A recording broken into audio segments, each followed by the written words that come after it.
তোমরা যারা ক্যালকাটা ইউনিভার্সিটির আন্ডারে সেকেন্ড সেমিস্টারের ছাত্রছাত্রী আছো এবং তোমাদের ইতিহাস সাবজেক্টে অনার্স আছে, তোমাদের জন্য আজকের ক্লাসটা খুবই গুরুত্বপূর্ণ।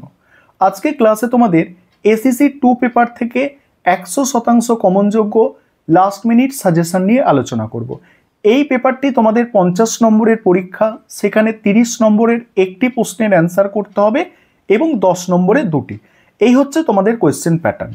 আর তোমরা যারা ইংলিশ ভার্সনের স্টুডেন্ট আছো, তোমরাও আজকে ক্লাসটা দেখো, কারণ সাজেশনটা তোমরা ইংলিশেও পেয়ে যাবে। 30 নম্বরের যে প্রশ্ন, আমি সাজেশনে দুটো কেবলমাত্র প্রশ্ন রেখেছি। তার মধ্যে প্রথম যে প্রশ্নটা বলবো সেটা হচ্ছে সবথেকে গুরুত্বপূর্ণ বলে আমার মনে হয়েছে। প্রথম প্রশ্ন 30 নম্বরের সবথেকে মোস্ট ইম্পর্টেন্ট প্রশ্ন, সেটা হচ্ছে সাম্প্রতিককালে তোমার দেখা কিংবা তথ্য প্রযুক্তি মানে ইন্টারনেটের মাধ্যমে পরিদর্শন করা কোনো একটা মিউজিয়াম বা সংগ্রহশালার ওপর প্রতিবেদন। মিউজিয়াম বা সংগ্রহশালার ওপর প্রতিবেদন। তারপরে দ্বিতীয় প্রশ্ন হচ্ছে, এটা অর দিয়ে আসতে পারে। অর দিয়ে কি আসতে পারে? যে মিউজিয়াম বা সংগ্রহশালার ওপর প্রতিবেদন লেখো। অর্থাৎ মিউজিয়াম বা সংগ্রহশালার ওপর প্রতিবেদন, এটা হচ্ছে সব থেকে গুরুত্বপূর্ণ, কারণ এই প্রশ্ন প্রতি বছরই প্রায় রিপিট হয়। এবং আরেকটি প্রশ্ন তোমরা দেখে যাবে, সেটা হচ্ছে তোমার দেখা কিংবা ইন্টারনেটের মাধ্যমে পরিদর্শন করা একটি মেলা বা উৎসবের উপর প্রতিবেদন। একটি মেলা বা উৎসবের উপর প্রতিবেদন। দুটো প্রশ্ন বললাম, একটা সংগ্রহশালা বা মিউজিয়ামের উপর প্রতিবেদন, আর একটা মেলা বা উৎসবের উপর প্রতিবেদন। এই দুটো হচ্ছে 30 নম্বরের প্রশ্ন। এবং প্রথমটা বলেছি আমি, যেটা সংগ্রহশালা বা মিউজিয়াম, ওটা সব থেকে গুরুত্বপূর্ণ বলেছি। এবারে 10 নম্বরের প্রশ্ন যেগুলো করবে একটু শুনে নাও। প্রথম প্রশ্ন হচ্ছে, ঐতিহ্য বলতে কি বোঝো? ভারতের ঐতিহ্য সংরক্ষণের গুরুত্বপূর্ণ বৈশিষ্ট্য ও ঝুঁকি বিশ্লেষণ করো। দ্বিতীয় প্রশ্ন আছে, কিভাবে একটি জাতির প্রত্নতাত্ত্বিক ও পরিবেশগত ঐতিহ্য সংরক্ষণের কাজটি করা যায়।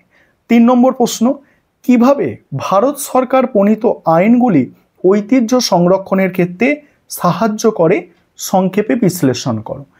4 নম্বর প্রশ্ন, জনপ্রিয় সংস্কৃতির বৈশিষ্ট্য আলোচনা করো। 4 নম্বর প্রশ্ন এটা। 5 নম্বর মোস্ট ইম্পর্টেন্ট প্রশ্ন, কিভাবে লোকশিল্প মানুষের সংস্কৃতি বুঝতে সাহায্য করে।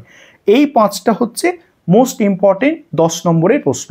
এছাড়াও কিছু 10 নম্বরের প্রশ্ন আছে, আমি স্ক্রিন রেকর্ডের মাধ্যমে সম্পূর্ণ সাজেশনটা দেখাচ্ছি, তোমরা দেখে নাও। সেখানে তোমরা যারা ইংলিশ ভার্সনের স্টুডেন্ট আছো, ইংলিশেও প্রশ্নগুলো লেখা পাবে, তাই তোমাদেরও সুবিধা হবে। দেখে নাও তোমরা সম্পূর্ণ সাজেশনটা। এবার তোমরা দেখে নাও, তোমরা যারা ইংলিশ ভার্সনের স্টুডেন্ট আছো, তোমরাও এবারে দেখো যে ইংরেজিতে প্রশ্নগুলো লেখা আছে। এই 1 নম্বর প্রশ্নটা আমি মোস্ট ইম্পর্টেন্ট বলেছি, যে সাম্প্রতিককালে যেটা মিউজিয়াম বা সংগ্রহশালার উপরে প্রতিবেদন, এটা হচ্ছে সব থেকে গুরুত্বপূর্ণ। আরেকটি হচ্ছে এখানে মোস্ট ইম্পর্টেন্ট, কম গুরুত্বপূর্ণ, এটা ওটার থেকে কম গুরুত্বপূর্ণ, সেটা হচ্ছে মেলা উৎসবের উপর প্রতিবেদন। এবার 10 নম্বরের প্রশ্ন যেগুলো বলেছি, প্রথম প্রশ্ন বলে দিয়েছি, এটা মোস্ট ইম্পর্টেন্ট প্রশ্ন, ঐতিহ্য বলতে কি বোঝো, আর ঐতিহ্য সংরক্ষণের গুরুত্বপূর্ণ বৈশিষ্ট্য ও ঝুঁকি। দ্বিতীয় প্রশ্ন, এটাও তোমাদের বলে দিয়েছি, ঠিক আছে। তারপরে দেখো পরের প্রশ্ন হচ্ছে, দেখো 3 নম্বর প্রশ্ন দেখে নাও। 3 নম্বর প্রশ্ন, তারপরে দেখো 4 নম্বর প্রশ্ন, এটা আমি ভিডিওতে বললাম না, তবে এটা তোমরা দেখে যেতে পারো, ঠিক আছে। এটা একটু কম গুরুত্বপূর্ণ, দেখছো 2টো স্টার দেওয়া আছে। তারপরে জনপ্রিয় সংস্কৃতির বৈশিষ্ট্য বলেছি, কিভাবে লোকশিল্প মানুষের সংস্কৃতি বুঝতে সাহায্য করে বলেছি। তারপরে এই প্রশ্নটা দেখো, এই প্রশ্নটা এক্সট্রা প্রশ্ন আছে থিয়েটার বা সিনেমার ওপরে, এই প্রশ্নটা তোমরা দেখে যেতে পারো। তারপরে সামাজিক আন্দোলনের থিয়েটার বা সঙ্গীত এর প্রভাব সম্পর্কে সংক্ষিপ্ত আলোচনা, এটাও তোমরা দেখে যেতে পারো। এই ছিল তোমাদের মোট সাজেশন।